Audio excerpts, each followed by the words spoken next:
ये टाइम उसके पास है कि ये यहाँ पे वो कुछ करे।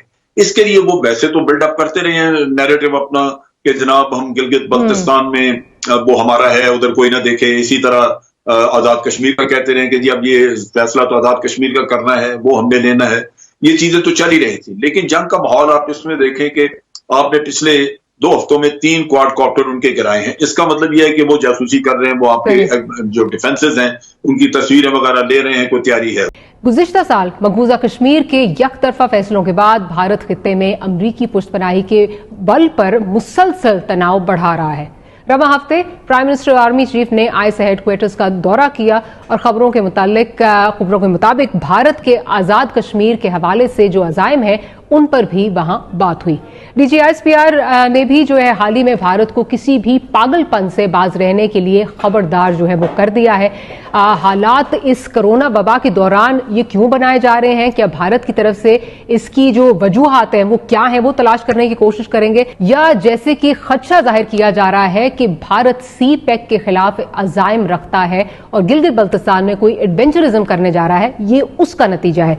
इन तमाम मौज़ूआत पर जो है वो बात करेंगे। जनरल साहब की जानब जाऊंगी। जनरल साहब, इस वक्त जो इंडिया में हो रहा है और जिस तरह इंडिया जिस वक्त बात हो रही है हमारी लीडरशिप की तरफ से कहा जा रहा है, जब प्राइम मिनिस्टर साहब ने गुज़िश्ता रोज आईएसआई के हेडक्वार्टर्स का भी दौरा किया, आईएसपीआर की तरफ से कहा जा रहा है कि फॉल्स फ्लैग ऑपरेशन जो है वो इंडिया कर सकता है। अब इसके अज़ाइम आपको क्या नजर आ रहे हैं कि जो चाइना में हो रहा है, चाइना के साथ हो रहा है, ये उसका फॉल आउट है, अपनी पब्लिक को या पैसिफाई करने के लिए किया जा रहा है, क्योंकि कोरोना के बाद 12 करोड़ लोग जो हैं वो अनएम्प्लॉयड हैं, बेरोजगार हैं इस वक्त, और साथ साथ मईशत जो है वो कहा जा रहा है कि जहां 4% से थोड़ी सी ऊपर थी वो सुकड़ कर 1.2% पर जो है वो जा रही है उनकी। क्या समझते हैं, क्या हो क्या रहा है इंडिया में?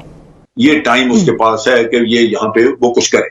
इसके लिए वो वैसे तो बिल्डअप करते रहे हैं नैरेटिव अपना कि जनाब हम गिलगित बल्तिस्तान में वो हमारा है, उधर कोई ना देखे। इसी तरह आजाद कश्मीर का कहते रहे कि जी अब ये फैसला तो आजाद कश्मीर का करना है, वो हमने लेना है। ये चीजें तो चल ही रही थी, लेकिन जंग का माहौल आप इसमें देखें कि आपने पिछले 2 हफ्तों में 3 क्वाडकॉप्टर उनके गिराए हैं। इसका मतलब यह है कि वो जासूसी कर रहे हैं, वो आपके जो डिफेंसेस हैं उनकी तस्वीरें वगैरह ले रहे हैं, कोई तैयारी है उसमें।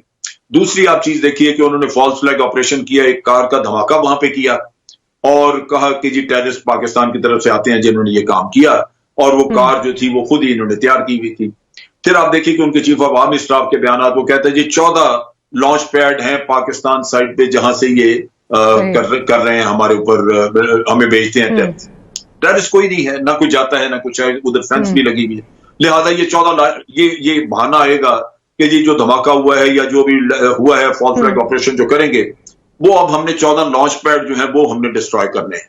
तो ये और ये उसके साथ साथ और भी बहुत सारे जैसे भी एक सेकंड मुझे जरा बात मारिए। देखिए ये डिफेंस से रिलेटेड चीज है, बात मुकम्मल करने दें। देखें जो अभी एम्बेसी किसे उन्होंने किया, 2 स्टाफर निकाले, ये वॉर हिस्टीरिया जो बिल्डअप कर रहे हैं। फिर आपके वहां पे जो आपका हाई कमिश्नर एक्टिंग उसको हैरेस कर रहे हैं। ये वो सारा एक जंग का माहौल पैदा कर रहे हैं, और इसमें क्यों ना करें वो फॉल्स फ्लैग ऑपरेशन, इस वजह से कि जब पुलवामा का किस्सा हुआ था तो इंटरनेशनल कम्युनिटी ने उनको सपोर्ट किया था, कहा था India retains the right to retaliate, और हमने चैलेंज किया उसको। हमने कभी उन मुल्कों को पूछा ही नहीं कि जी आपको क्या सबूत दिखाया गया था जिसकी बुनियाद पे आपने कहा। नतीजा ये कि आज उसके पास एक न्यू नॉर्मल है, एक इंटरनेशनल आप कह लीजिए कि एक लीगैलिटी मौजूद है, तो वो ये काम करेगा। हम सिर्फ घर में बैठे ये कहते रहेंगे कि जी फॉल्स फ्लैग ऑपरेशन नहीं, ये आपने जिन मुल्कों ने उसको लेजिटिमेसी मुहैया की थी उनको पूछना चाहिए था कि जनाब हमें तो ये सबूत दिया इन्होंने। ठीक है, आपको पॉइंट आ गया, लेकिन क्विकली मुझे ये चीज बता दीजिए, अब चाइना का अगर देखें, चाइना ने वो सारे एरिया सिक्योर कर लिए हैं जो दौलत बेग ओल्डी रोड तक जो है वो लीड अप टू कराकोरम जो एक्सप्रेस वे है, उस तरह जो इलाका है वो सारा उन्होंने सिक्योर कर लिया। क्विकली इसकी बता दें कि इसकी स्ट्रेटेजिक इंपॉर्टेंस विज़ावी पाकिस्तान क्या है? बात हो जाएगी ठीक ठाक।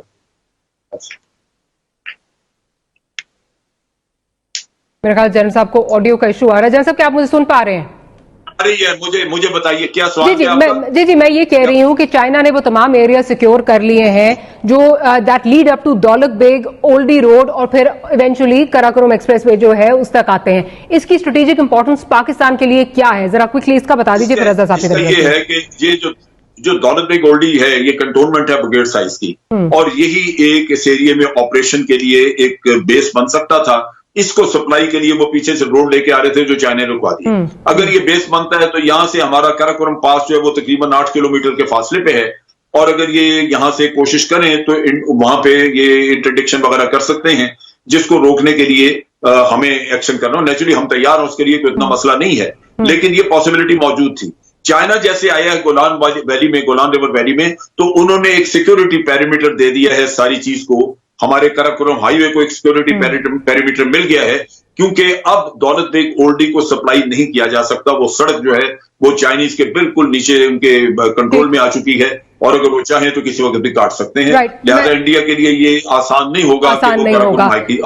रजा रूमी साहब, आप क्योंकि अमेरिका में बैठे हैं, जिस तरह जन साहब अभी बात कर रहे हैं कि हमने वो मौके जो है वो गवा दिया, हमने मौका गवा दिया कि हम अपना जो है वो स्टांस जो है वो दुनिया को बावर करा सकते, और एक तरह लेजिटिमेसी दे दी जो ये पुलवामा के बाद हमने उस पर रिएक्ट नहीं किया। मैं सईद कारी साहब की तरफ चलती हूँ। कारी साहब, ये बताइए कि आपका क्या इस पे जो है वो ओपिनियन है, इस वक्त जो सिचुएशन चल रही है सारी, जिस तरह जनरल साहब कह रहे हैं कि हमारे से एक अच्छा मौका जो है वो हमने हाथ से गवा दिया, हमने उनका पायलट भी जो है वो पकड़ा, उसके बाद भी हम अपना जो स्टांस है उसको हम रजिस्टर नहीं करवा सके, और अब हम चाहे चीखते रहे फॉल्स फ्लैग ऑपरेशन है या जो भी, लेकिन एक आपने उनको लेजिटिमेसी दे दी है। Your stance on this? देखिए, खारजा माज तो हमारा बड़ा वीक है, और जो हमारे वजीर खारजा भी हैं वो ही इज ऑल टॉक में जो है, एक तो ये बात है। बाकी जनरल साहब ने बाय एंड लार्ज ठीक बात की है कि ये अंदर के बहरान को बाहर का रास्ता दिखाएगा। अंदर भी ये अक्सरियत में नहीं है, 23 करोड़ वोट हैं इसके, और जो पोल हुए उसका 38% से पड़े थे। अब आप मुझे बताएं, यहाँ पे पाकिस्तान में हम तसव्वुर नहीं कर सकते कि इस तरह की कोई इंतहा पसंद, हमें इंतहा पसंदी का हमारी सारी गवर्नमेंट्स मॉडरेट आती हैं। मुस्लिम लीग नून जो है वो कोई जो है वो एक्सट्रीमिस्ट गवर्नमेंट तो नहीं थी, ना पीपल्स पार्टी की है ना इमरान खान की है। वहां आप देखें कौन लोग वहां पावर में आ गए हैं, वो कर क्या रहे हैं, और इलाज क्या बता रहे हैं लोगों को, यानी कितनी पसमानदगी है। तो मेरे ख्याल में वो ऐसी कुछ बात, ऐसा काम बेहतर जनरल साहब बता सकते हैं, मगर वो अपनी सर्वाइवल के लिए और पावर में रहने के लिए कोई भी बेहुदा हरकत कर सकता है। हमें जो है वो मोहतात रहना चाहिए। जी डॉक्टर मालिक। ठीक है, मैं जरा रजा रूमी साहब, क्या आप हमारे साथ मौजूद हैं इस वक्त?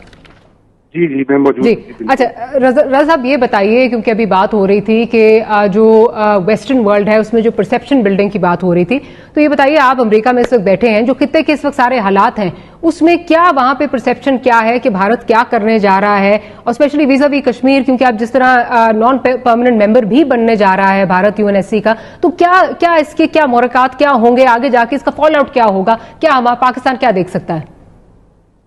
देखिए, ये जो साल है, ये इस साल तो मगरबी दुनिया जो है उसको अपनी मुसीबत पड़ी हुई है कोविड-19 और माशी दबूहाली की वजह से। दुनिया जो है वो एक रिसेशन में चली गई है, बेशमूल पाकिस्तान। और जैसे कि आपके इल्म में है कि यही इस वक्त सबसे बड़ा मसला है, चाहे अमेरिका हो चाहे हिंदुस्तान हो। और इधर मसला जो है इंडिया का भी यही मसला है कि वहां पे जिस हिसाब से मैशत गिर रही है, वहां पर मोदी के पास दिखाने को कुछ नहीं है। और उनकी दूसरी टर्म में यही वादा था, लोगों का यही ख्याल था कि लोगों की जिंदगियां बेहतर होगी, खुशहाली आएगी। लेकिन अब ये जो कोरोना वायरस की वजह से इंडियन इकोनॉमी मजीद गिर गई है, वहां पर रिकॉर्ड बेरोजगारी है। अमेरिका में भी ऐसा ही आलम है।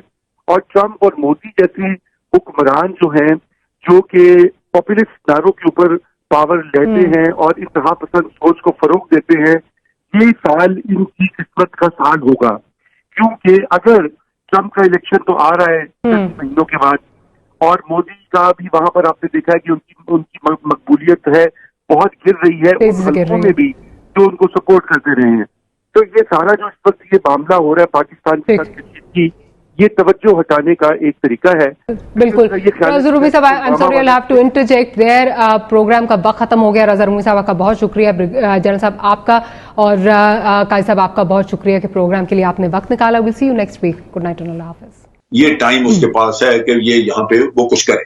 इसके लिए वो वैसे तो बिल्डअप करते रहे हैं नैरेटिव अपना कि जनाब हम गिलगित बल्तिस्तान में वो हमारा है, उधर कोई ना देखे। इसी तरह आजाद कश्मीर का कहते रहे कि जी अब ये फैसला तो आजाद कश्मीर का करना है, वो हमने लेना है।